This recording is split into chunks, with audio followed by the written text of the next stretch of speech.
Hello, welcome to the Villages, Florida. My name is David. I'm a realtor with Florida Realty Investments, and every week I take a close look at the real estate market here in the Villages. I'm going to orient you as to where the Villages is located. We are in Central Florida. The map you're looking at is showing you all active listings on the MLS as of today.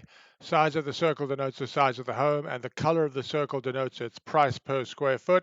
That will be the case for all these maps that I show you, and you can see that it does indeed locate each home individually. The Villages is a 55 plus community. We have golf courses spread throughout, championship and executive. We have recreation, shopping, dining, and live entertainment in four town squares every night of the week. If you want to know what's happening to the real estate market here, what long term trends are, where properties are selling, where they aren't selling, this is the show for you. I'm going to break the Villages into four distinct geographic regions so you can compare between them. And a couple of things to note, the Villages has two distinct real estate marketplaces, the MLS and the VLS. The VLS is the Village's own internal marketplace. It's the only place you'll find new listings, but pre-owned homes are both on VLS and MLS. So if you're a buyer and you're only seeing VLS or you're only seeing MLS, you're only seeing about half of the properties available for sale. All of the information I'm presenting here is drawn from the MLS. The other point is that we produce this show every Monday. Make sure you check the date to ensure you're getting the most recent information. And as you look at this video, you get some sense as to the wide variety of homes available here. But it's worth noting that whether you have the least expensive home or the most expensive home, you have the same use of the amenities: golf, pickleball, recreation centers, swimming pools, etc. If you need to reach me, I can be reached either at DavidisinFlorida.com or DavidisinFlorida@gmail.com. Be happy to help you with any questions you have. If you're a buyer looking for a good deal, I think you'll find our data-driven approach will help you find one. And if you're a seller, I think you'll find our approach will help you justify the highest reasonable asking price. So with that out of the way, let's take a look at what's happening in the Villages real estate market this week. So let's take a look at how many listings there are this week. We're down below 600 at 598 listings. We were over 700 listings just a few weeks ago. But obviously, looking at this chart, which goes back a little over 3 years, you can get a sense that the number of homes available for sale has continued to grow here. Sellers have been holding tough generally, but as you'll see coming up, they're starting to show signs of stress and prices are coming down, especially on properties that are going pending or closing. This is some indication of the stresses that sellers are under. We're looking at the median days on the market for all MLS listings this week. We're at 73 days, not the highest level that we've ever seen, but looking at this graph, you can get some sense as to how unusual 70 days on the market was until just recently. Here you can see the median price per square foot for all MLS listings. This week, 250.44 a foot. This is the lowest level we've ever measured. The previous low was 250.75 on the 23rd of June of this year. Obviously, sellers are reacting to higher levels of inventory and potentially buyer reluctance, with mortgage rates still holding around 7%. Let me show you where these listings are located. Here we're looking at the first of the four areas I described earlier. This is the area that I'm calling the north. This is the older part of the Villages. This is everything south of Highway 42 and north of 466. This includes Spanish Springs Town Square. This week, 276 active listings in this area. Just to briefly repeat myself, the maps you're looking at are showing you all active listings. The size of the circle denotes the size of the home, and the color of the circle denotes its price per square foot.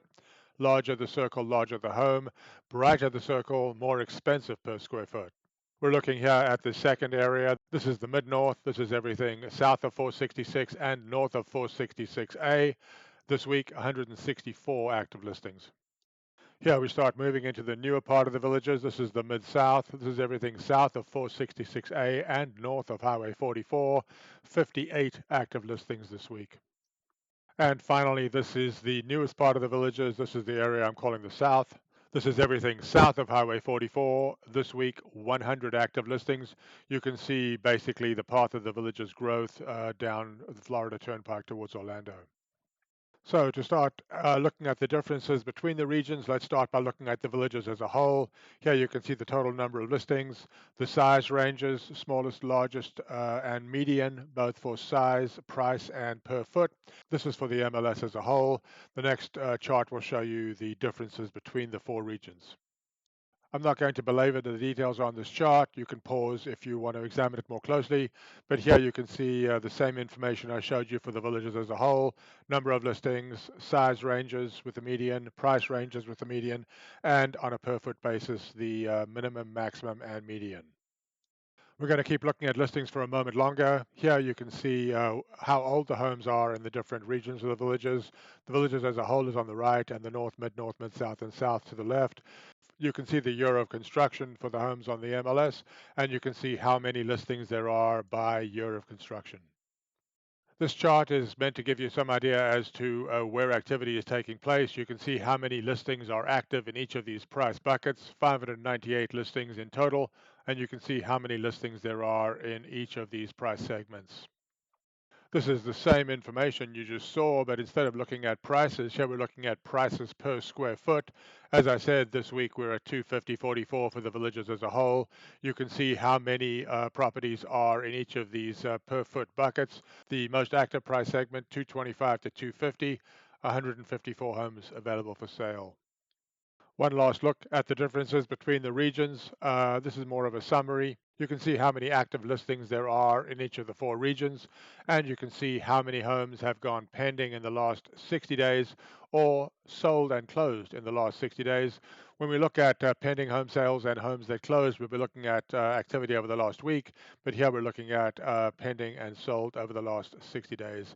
If it's an increase from the previous week, it's highlighted in green. If it's a decrease, it's highlighted in red. Here we're looking at what changed over the last 7 days, how many new listings entered the market, and how many homes left the market via going pending. The graph you're looking at is a 4-week average, and it shows a negative 6.5, i.e. 6.5 more homes being listed than going pending. The actual number was positive for last week, which I'll get to on the next graph. This graph is showing you week by week the difference between new listings and pending home sales. As you can see, there were 4 more homes going pending than listed over the last week. Readings above the zero line indicate more homes going pending.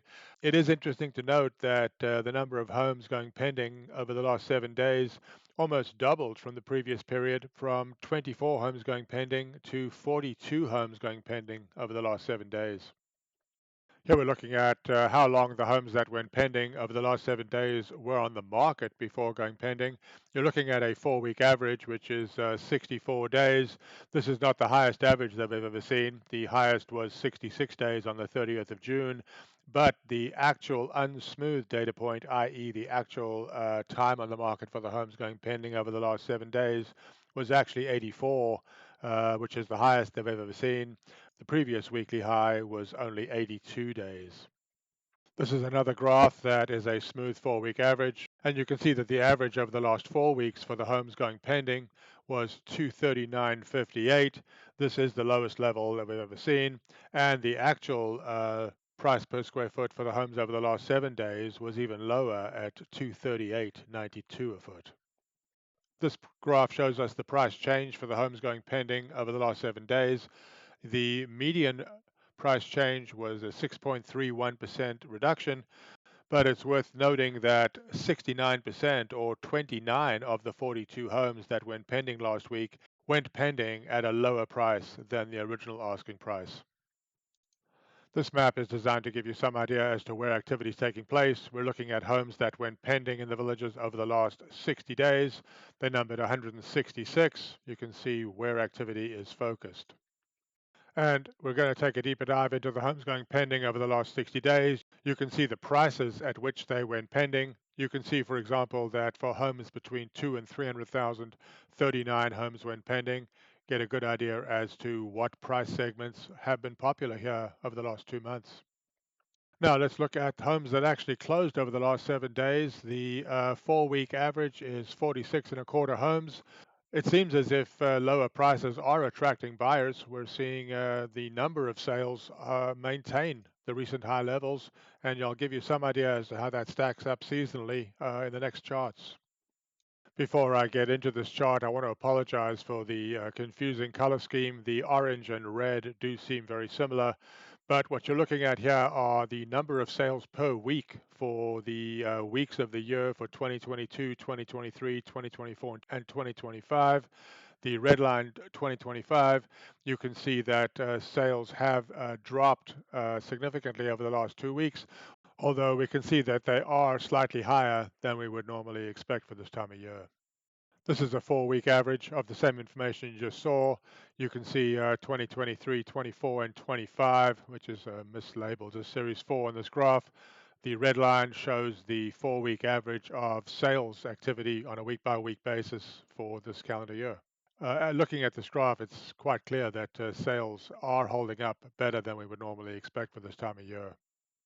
This is the median time on the market, a 4-week average of the median time on the market for the homes closing over the prior 7 days. We're not at the highest levels I've ever seen, but certainly at the higher end of the range. 48 days on the market is the 4-week average of the median time. I'm going to add a little bit of color to this graph. What you're looking at here is the median price per square foot, the 4-week average of the median price per square foot for the homes closing over the last 7 days, 237.50. We're under 240 again. This is not the lowest level that we've ever seen. 237.25 was the actual lowest for the average on June the 16th. But as I said, this is the average. The actual median for the price per square foot for the homes closing last week was lower even than this. It was 236 a foot. Before we look at what price segments have been popular on the homes closing, let me show you this chart very briefly, which shows you the location, size, and price per square foot for the homes closing over the last 60 days.